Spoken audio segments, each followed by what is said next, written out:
Why do I say so? Madam Speaker, I've been in this House for close to 20 years and above. I've played my politics for the last about 31 years. And there are certain things which are obvious. This report has nothing to do with us coming here and getting annoyed with each other. This report is a bipartisan report which has painstakingly been discussed by men of dignity and decency. This country of ours needs many men and women who are like that. Why? Because our country consistently faces challenges and we need people of goodwill to make sure that we continue figuring out how to manage it and how to accommodate each other so we can have a state that is functional, a state that is workable, where we work as a team if necessary. The issues that I would like to handle, Madam Speaker, are very few because we don't have time. I will go to those ones that I've spoken before. Madam Speaker, in my other life, you notice that I participate in discussing and contributing politically on TV. And there are many of these issues that Kenyans are always talking about, including myself. I also want to mention to this House, there are times when we must come together as a country, and there are times when we can go our separate ways. For me, this is the time when we must discuss that. Some of the issues that have been brought out here, my sister brought the issue of gender, 2/3 majority. I would like to tell everybody who cares to listen in this House, it's not that people did not want to pass the 2/3 gender rule. It is because of the vested interests, and there were people who were not ready because they felt that it was going to disadvantage the men. Many of us have voted for this 2/3 gender rule for the last, I think, 15 years. Therefore, it is not going to be easy for us to start pointing fingers at each other and who failed by not making sure that we can't get to the 2/3 gender rule. The leader of majority, I wish he was here, he said very clearly, there are options that will be looked at. Let us engage them so that we don't throw the baby with the water. There are many issues about people with disability. You know how we've handled people with disability in our country. You know how we've behaved. You know how, even right now, the way we look at when we are nominating, selecting, even employing people in the county government. Nobody cares about what you're going to do about people with disabilities. That hasn't stopped many people with disability and those who are not with disability to come out and keep raising this issue. We must continuously engage ourselves and make sure that we do what is good for Kenyans. I really get disappointed sometimes when I see the sideshows that happen in this House. This is a substantive and serious House that has got the responsibility because we are all mature. We've been through it. Many of us have been elected here 3-4 times. Many of us have been MPs. We are senators now. So the experience will help. Madam Chair, I agree. CDF should actually be in the Constitution. I know this matter has been discussed over and over and over again, where people are saying, no, members of parliament should not handle money. Why? Because their job is to legislate. And I have said this more than 20 times, Madam Chair, publicly or otherwise. In our Africa, leaders have got 2 responsibilities. Yes, you legislate, and then you go and talk. When you go and talk without telling people what you're going to do for them, they don't listen to you. Just makes sense. Forget about the constitutionality, separation of powers. That is how I've looked at it since I became a member of parliament here. Government National Affirmative Fund, excellent. Senate Oversight Fund, yes. Is there a gap that we have not brought in the ward fund? We must, and I believe in the amendments, we must interrogate and discuss the relevance of creating the ward fund, making sure that the members of the county assembly have this capacity where they actually are oversighting their own resources which have come from the national government to the county government.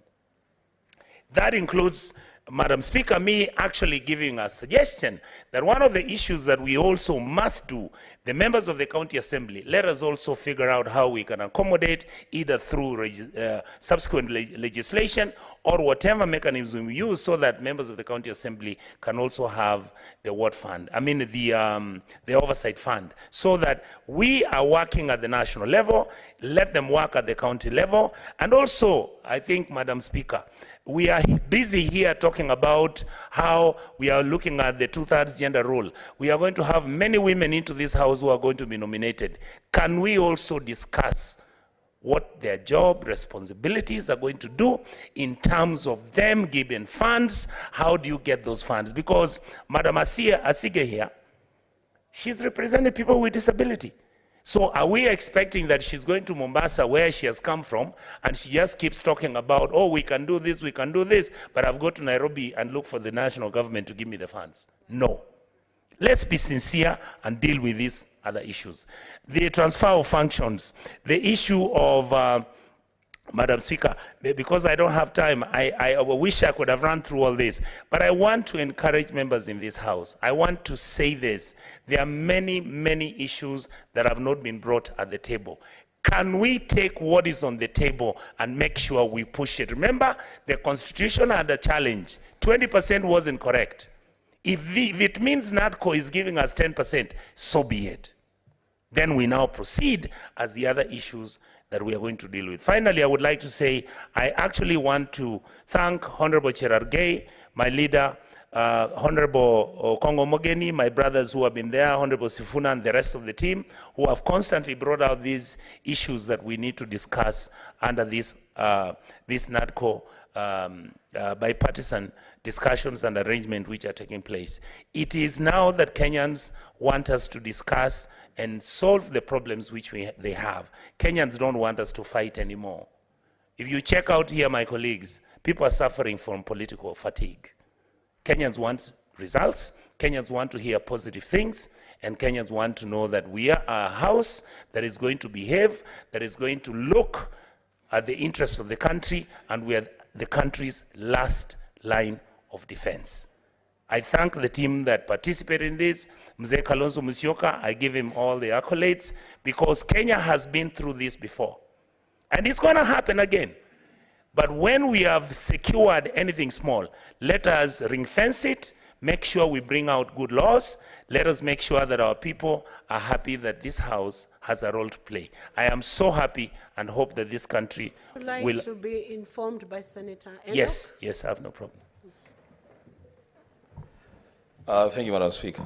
I want to inform my big brother, Senator Okongo Mogeni, not Senator Onyonka, that the line that he has taken is the best line that any legislator in this country and anywhere can ever take.